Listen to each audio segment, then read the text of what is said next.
"I've never seen a female inmate this disciplined. While everyone else spends yard time bragging and chatting, she's off to the side working out like crazy. She uses every spare minute to train, even running in the pouring rain. Even the guards can't help but look at her with new respect. And the reason she pushes herself this hard is revenge. Her name is Libby, and she once had a husband who loved her. 6 months ago, her husband bought a yacht, and the two of them went out to sea together. But when she woke up, she found herself covered in blood. She called out again and again, but her husband didn't respond.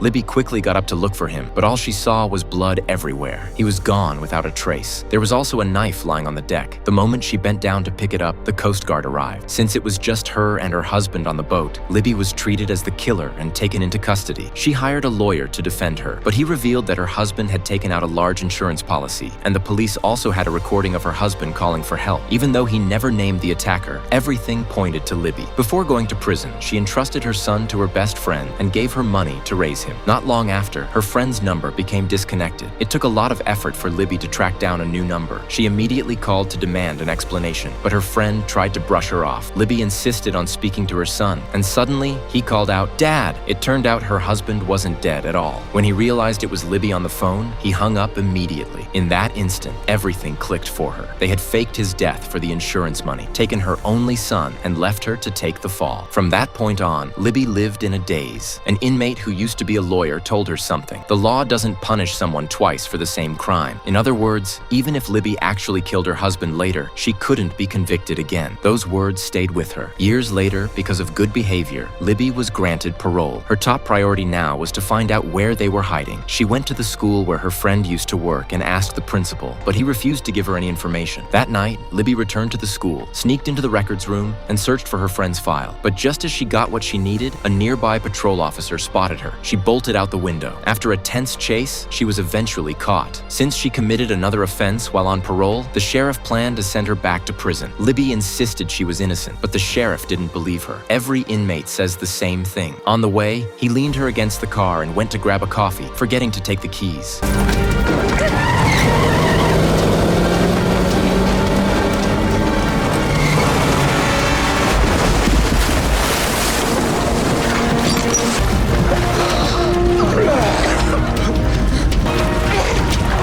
Libby used the butt of a gun to knock him out and escaped before backup arrived. The sheriff was later rescued by nearby workers. After getting away, Libby hitchhiked to her mother's house. When her mother learned what had happened, she dug up a box from the yard. Inside were all her savings. She gave the money to Libby to fund her revenge, but her husband had disappeared under a new identity, so Libby had to start with her friend. She went to a car dealership pretending to buy a car, used her friend's social security number as a pretext for a credit check, and managed to get her current address from the manager. When she went there, an elderly neighbor told her that her friend had died in a car accident 3 years earlier. Libby's husband had taken the settlement money and moved away with their son. To confirm it, Libby looked up old news reports and verified that her friend was indeed dead. But something didn't sit right with her. If her husband could fake his own death for insurance, he was capable of killing her friend for the same reason. To track down her son, she found an old newspaper in town and confirmed again that her friend had died. Luckily, in the background of a photo, she spotted a painting her husband used to collect. That gave her an idea of how to find him. She posed as a buyer and went to an auction house. Sure enough, the auctioneer mentioned they had sold a painting by Vasily just last month, but just as she tried to get information about the seller, the sheriff tracked her down and arrived outside the auction house. During the auction, when the receptionist stepped out to greet a customer, Libby quickly pulled the delivery address for Nick. She slipped out the back door, only to find that relentless sheriff blocking her car with his own. At this point, Libby was all in, like someone with nothing left to lose. She rammed her pickup straight into the sheriff's vehicle. She even made sure to total his car before calmly driving off. Not long after, Libby followed the address she found. To her shock, Nick was thriving, living under a new name and running a high-end hotel. There was even a promotional poster out front for a bachelor auction night, and the moment Libby saw it, she knew. It was just another one of Nick's money-making schemes. When she learned the event would be held there that night, she immediately walked into a 5-star hotel across the street. After overhearing an elderly woman's name and room number at the front desk, she then turned around and went into the clothing boutique inside the hotel, using the elderly woman's name to buy an expensive dress. She charged it to the woman's room, then slipped into the gown and successfully blended into Nick's auction event. You have to admit, even after 6 years behind bars, Libby still carried herself with striking elegance. Meanwhile, Nick was still putting on a show, scamming wealthy women by auctioning himself off.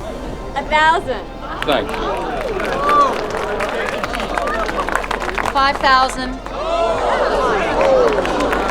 Seizing the moment, Libby bid $5,000 and successfully won Nick. As he walked toward her, Nick finally saw her face clearly and froze in shock. At that moment, all of Libby's pent-up pain finally found an outlet. Right there in front of the crowd, she humiliated Nick, exposing the fact that he was already married in front of all those rich women. These were clients Nick had carefully cultivated for years, and after Libby's disruption, he was bound to lose their trust. Libby didn't want to waste time arguing. All she wanted was her son back. But Nick kept making excuses, claiming he only meant to commit insurance fraud back then and never intended to frame her. By now, Libby had already seen through his lies. She wanted her son back immediately, but Nick insisted that their son was at school and couldn't be brought out that late. Just then, Libby spotted the sheriff closing in. She couldn't stay any longer, so she made an agreement with Nick to bring their son the next day. Then she slipped away before the sheriff noticed her. Meanwhile, the sheriff approached Nick with a warrant, asking about Libby's whereabouts. He also warned Nick that Libby was armed and told him to be careful. At this point, the sheriff still didn't know that Nick was actually Libby's husband, nor why she was looking for him. The next day, worried Nick might pull something, Libby chose to meet in a crowded cemetery. Even so, she underestimated just how ruthless he could be. Nick paid a young boy to pose as their son, Matty, and deliberately lured her to a large mausoleum. Then he suddenly jumped out, knocked her unconscious without hesitation, dragged her inside, and sealed her in a coffin. It was clearly premeditated. The whole thing was executed smoothly, almost disturbingly practiced, like he'd done it before. Not long after, Libby regained consciousness. Realizing she'd been sealed inside a coffin, she quickly calmed herself down. She pulled out the gun she had taken from the sheriff and fired at the hinges, breaking them open and freeing herself. Then she smashed a window in the mausoleum with a rock. But just as she was heading out to confront Nick, the sheriff suddenly caught her. Fortunately, he had already reviewed her case and now understood everything. He knew Libby had been framed by Nick. In the next moment, the sheriff went alone to Nick's office, pulled out documents from before Nick changed his name, and exposed his true identity on the spot. Nick was startled at first, then relaxed with a smile, convinced that money could solve anything.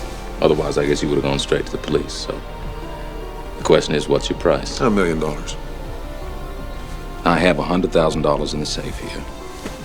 And you can have that now. After reaching a deal with the sheriff, Nick casually brought up how to handle Libby. Smugly, he revealed that he had already buried her alive and told the sheriff not to worry. What he didn't realize was that he had walked right into a trap. Once the sheriff got his confession, Libby immediately stepped into the room. You're not very good at keeping promises, Nick. You to do something? You have your son back. You got what you want. I haven't felt that good in 6 years. Even if she killed Nick on the spot, she wouldn't be legally punished. But Libby was still a decent person. She didn't want blood on her hands. Instead, she chose to return the favor in her own way. Nick had just confessed to everything, and the sheriff had recorded the entire conversation. But just as Libby turned to leave, Nick suddenly pulled out a gun from under the desk and fired at her without hesitation. Thankfully, the sheriff took the bullet for her, saving her life. A man like Nick would never willingly go to prison. The moment he saw an opening, he struck back. But Libby realized the truth too late. As Nick prepared to fire again, the wounded sheriff mustered his strength and tackled him. Seeing this, Libby knew she couldn't hesitate anymore. She grabbed the gun from the floor and fired 2 shots into Nick's chest. At last, her revenge was complete. In the end, Libby not only inherited all of Nick's assets, but was finally reunited with her son, Matty. Matty had always believed his mother was dead, never knowing it was a lie his father told him. Mother and son were finally together again, and from that moment on, they lived a peaceful and happy life alongside the sheriff.